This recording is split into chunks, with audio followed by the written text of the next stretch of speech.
Balikan na natin ang ulat ni Maki Pulido kaugnay pa rin sa pag-inspeksyon ng PNP Firearms and Explosives Division sa pinangyarihan ng pagsabog sa Bocaue, Bulacan. Maki?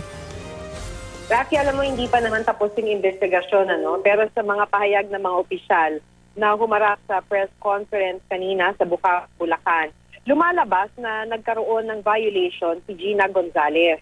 Siya yung may-ari ng tindahang pinagmulan ng sunog at isa sa dalawang nasawi.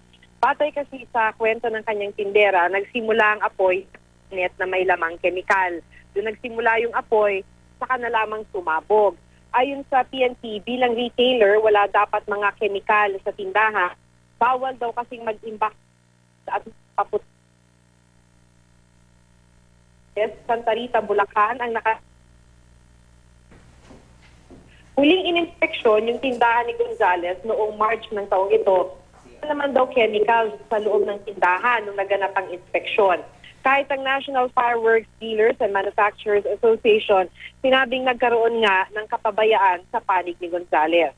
Mahigit 20 ang nasaktan sa pagsabog noong isang araw, karamihan mga dumaraan lang sa tapat ng mga sumabog na tindahan. Ang problema, ayon na rin sa PNP, malabo ang batas sa kung ano ang safe distance ng tindahan mula sa populasyon.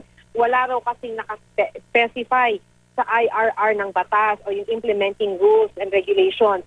Ang mga tindahan ngayon ng paputok, halimbawa sa MacArthur Highway, nasa busy street and heavily populated area ng Bocaue, katabi ng mga eskwelahan, bahay, gasolinahan at mga kainan.